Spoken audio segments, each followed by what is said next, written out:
किस्मत की धनी सासू माँ। हाय रे मेरी किस्मत, जो मुझे ऐसा पति मिला।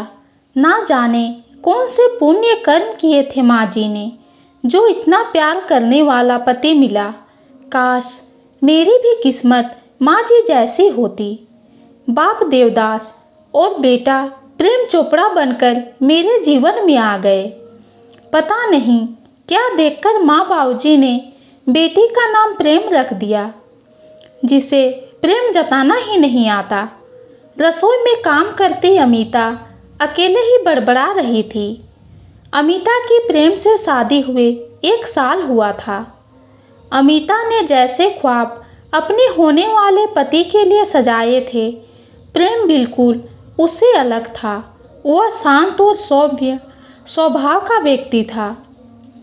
वही अमिता को पति रूप में ऐसा व्यक्ति चाहिए था जो सरप्राइज गिफ्ट दे, लॉन्ग ड्राइव पर ले जाए, कभी मूवी तो कभी शॉपिंग, गुलाब के फूलों के साथ आई लव यू भी कहे और ऑफिस जाते समय उसे गले लगाकर किस करके कहे बाय जानू। लेकिन अमिता के साथ प्रेम ऐसा कुछ भी नहीं करते थे। उल्टा अमिता जब कभी प्रेम को हनी या जानू कहकर प्यार से बुलाती तो प्रेम तपाक से अमिता को टोक देता, ये कहते हुए कि मुझे ये सब पसंद नहीं। अमिता कभी बाहर टहलते हुए अगर प्रेम के हाथ में हाथ डालकर चलने लगती तो भी प्रेम टोकते हुए कहता, क्या कर रही हो, सीधा होकर आराम से चलो, छोड़ो मुझे, वरना खुद भी गिरोगी, मुझे भी गिरा दोगी। ये सब सुनकर अमिता का मूड ही ऑफ हो जाता। वो बातों बातों में प्रेम को ताना देते हुए कहती, तुम्हारा नाम प्रेम नहीं कठोर होना चाहिए था। पता नहीं क्या सोचकर माँ बाबूजी ने तुम्हारा नाम प्रेम रखा। खुद तो अकल नाम की चीज़ है नहीं। काश जाकर थोड़ी अकल बाबूजी से भी सीख लेते या उधार लेते कि पत्नी के साथ कैसे रहते हैं। किस्मत की धनी तो सासू माँ थी, जो उनके ना रहने पर भी बाबूजी का प्यार कम नहीं हुआ। आज भी जन्मदिन से लेकर सालगिरह तक सब याद रखते हैं। लेकिन सबकी किस्मत में ऐसा प्यार कहाँ होता है। अमिता के ससुराल में सिर्फ वो, उसके ससुर और पति साथ रहते थे।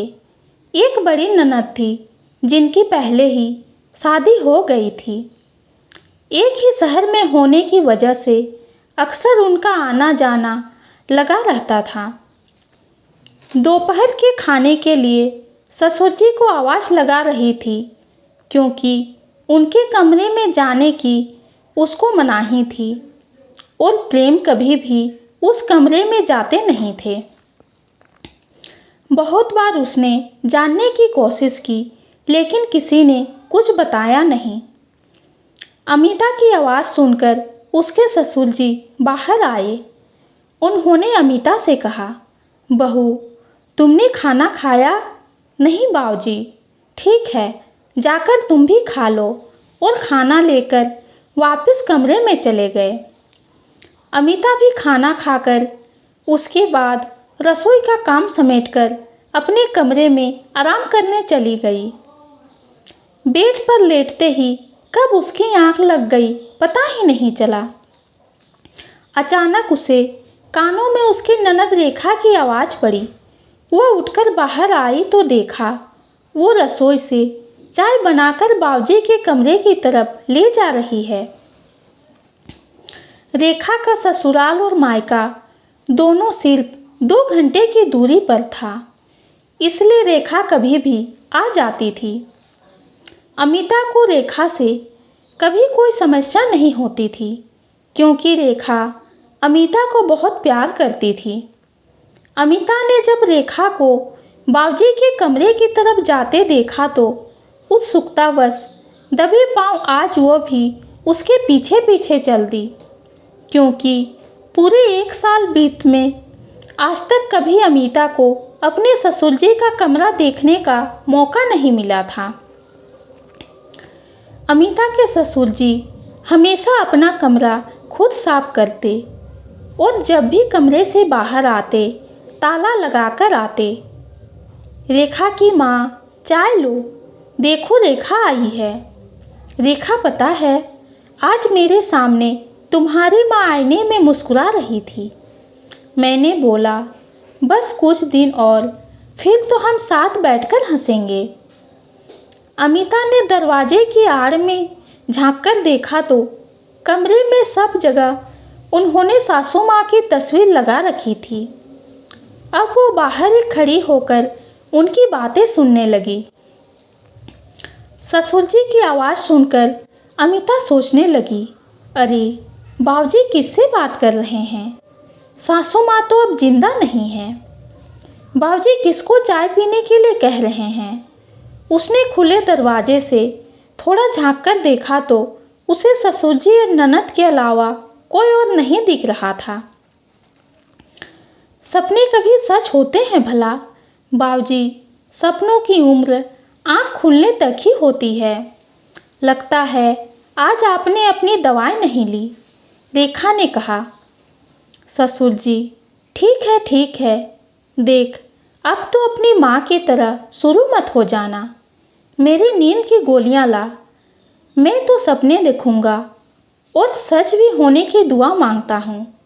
मुझे तेरी माँ से अब अपने दिल की हर बात सपने में करनी पड़ती है, क्योंकि अब तो वो सपने में ही आती है।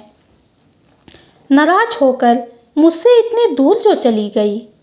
जानती है बिटिया, मैं तो सोचता हूँ कि सपना इतना लंबा चले कि मेरी आँख ही ना खुले और मेरे जीवन में कभी सुबह ही ना हो और मुझे तेरी माँ का हमेशा के लिए साथ मिल जाए। कैसी बातें कर रहे हैं बाबूजी? माँ तो चली गई, लेकिन आप भी चले गए तो हम किसके सहारे रहेंगे? रेखा ने रूंधे गले में कहा और उसकी आंखें छलछला गई। तो और क्या कहूँ, मेरी एक गलती ने मेरे बच्चों को बिन माँ का कर दिया, मेरा घर उजाड़ दिया।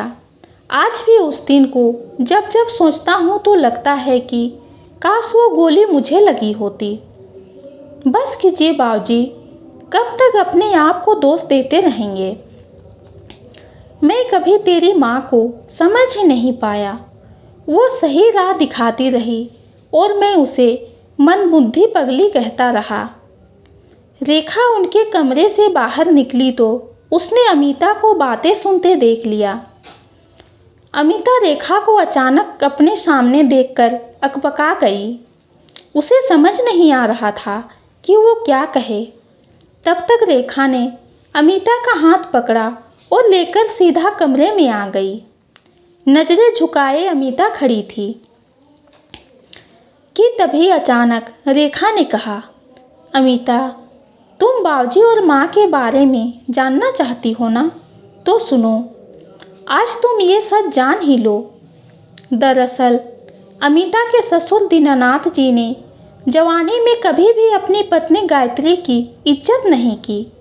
उनका मानना था कि औरत घर में चूल्हा चौका करते ही अच्छी लगती है। गायत्री जी के जीवन में 2 बच्चे जरूर आए, लेकिन वो भी सिर्फ दीनानाथ जी के नशे और शारीरिक जरूरत पूरी करने की आड़ में। बच्चे होने के बाद भी उनका कोई व्यवहार परिवर्तन नहीं हुआ, उल्टा बुरी संगति ने घेर लिया। धन और पद के घमंड में चूर दीनानाथ जी को सिर्फ खुद की तारीफ और ज़रूरत पूरी करनी ही अच्छी लगती थी। इसी बीच उनकी मुलाकात एक महिला कामिनी से हुई। रूप रंग से आकर्षक कामिनी का जादू दीनानाथ जी पर ऐसा चला कि अब तो वो उसके साथ अलग से मकान लेकर महीनों रात दिन गुजारने लगे। घर पर भूले भटके आते, घर खर्च के नाम पर कुछ पैसे देकर छुटकारा पा लेते। गायत्री जी जब विरोध करती तो उनको बुरी तरह पीटते। एक दिन कामिनी को दीनानाथ ने किसी आदमी के साथ देखा तो दोनों का बहुत झगड़ा हुआ। कामिनी ने कहा, मैं तुम्हारी पत्नी नहीं, जो तुम इस तरह से मुझसे बात करो। अभी निकलो मेरे घर से। जवाब में दीनानाथ जी ने कहा, ये घर मैंने खरीदा है, ये मेरा घर है। तुम यहाँ से जाओगी, मैं नहीं। समझ में आया? अच्छा, तुम्हारे ना रहने की बात तो मेरा ही होगा ना। झगड़ा इतना बढ़ा कि तभी कमरे में पहले से मौजूद आदमी ने बंदूक निकालकर चला दी। जब तक कोई कुछ समझ पाता, गायत्री जी को गोली लग गई, क्योंकि वो उनके सामने आ गई थी। गायत्री जी को देखते ही दीनानाथ जी रोने लगे और कहा, अरे पगली, तू यहाँ कैसे और क्यों आई? तुझे यहाँ का पता किसने दिया? गायत्री जी ने कहा, मैं पहले से जानती थी, आप ना सही, लेकिन मैं आपको बहुत प्रेम करती थी और प्रेम करती भी हूँ। ये ज़रूरी तो नहीं ना कि हमें प्यार के बदले प्यार ही मिले, क्योंकि प्यार में कोई शर्त नहीं होती, इसमें लिया नहीं दिया जाता है। आज अगर आपको कुछ हो जाता तो मैं जी नहीं पाती।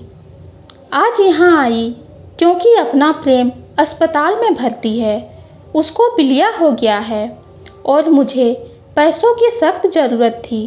लेकिन यहाँ आने के बाद देखा तो झगड़े की आवाज़ आ रही थी। आप मेरी चिंता छोड़िए, आप पहले जाकर प्रेम को देखिए। इतना कहकर गायत्री जी बेहोश हो गई। रोते बिलखते दीनानाथ जी गायत्री को अस्पताल लेकर पहुँचे, लेकिन तब तक उन्होंने दम तोड़ दिया था। लेकिन आज दीनानाथ जी धरातल पर आ चुके थे। केस चला, सबको सजा भी हुई, लेकिन इन सब का हमारे लिए कोई फ़ायदा नहीं हुआ, क्योंकि हमारी माँ तो अब वापस नहीं आ सकती थी। लेकिन उनके दिए संस्कार हमें बाबूजी के प्रति अपने कर्तव्य निर्वाहन करने को मजबूर करते हैं। जानती हो अमिता, तब मैं 10 साल की थी, इसलिए मुझे माँ की तकलीफ़ पता है। मैंने उन्हें छुप छुप कर रोते देखा था, फिर भी बिना ऊब किए उन्होंने दादा दादी की सेवा की। माँ के जाने के कुछ सालों बाद वो दोनों भी चले गए, लेकिन तब प्रेम महज 5 साल का था। माँ के पार्थिव शरीर को देखकर प्रेम बिल्कुल शांत हो गया। उस दिन से वो बहुत कम बोलता है, अपनी भावनाएं प्रकट नहीं करता। ना जाने क्या उसके बालमन सोच समझा, ये तो हम आज तक नहीं जान पाए। लेकिन हम दोनों बचपन से ही जिम्मेदार हो गए। बाकी बच्चों की तरह कभी कोई जिद नहीं की। जब जो मिला उसमें ही संतोष कर लिया। बाबूजी भी बदल चुके थे, हमारा ध्यान रखने लगे थे। हमारे जीवन में माता पिता दोनों बनने की उन्होंने पूरी कोशिश की। लेकिन कहते हैं ना कि माँ तो माँ होती है। तुम्हें लगता है ना कि प्रेम तुम्हें प्यार नहीं करता, लेकिन सच तो ये है कि प्रेम तो बिल्कुल माँ की तरह है। माँ सच्चा, वो तुमसे प्रेम का दिखावा नहीं करता। वरना तुमको याद है जब तुम्हें टाइफाइड हुआ था, तुम्हें नाश्ते से लेकर जूस तक, यहाँ तक कि दवाइयाँ भी वो देता था। ऑफिस में होने पर फ़ोन करके पूछता था और मुझे देखने आने के लिए कहता था। बस वो फिल्मी प्यार नहीं जानता। रेखा के मुंह से अपनी सासू माँ का सच सुनकर आज अमिता का कलेजा बैठ गया। वो सोचने लगी, उसकी सोच कितनी गलत थी। सही कहते हैं लोग, ज़रूरी नहीं जो जैसा दिखता है वो वैसा ही हो। और मन ही मन ईश्वर से अपने गलती की माफ़ी मांगने लगी और निश्चय किया कि अब प्रेम को वो बदलने की कोशिश नहीं करेगी। उनको उनके वैसे ही प्यार और व्यवहार के साथ खुशी खुशी स्वीकार करेगी। अब कभी दिखावे पर नहीं जाएगी। ये कहानी आपको कैसी लगी कमेंट में ज़रूर बताइए।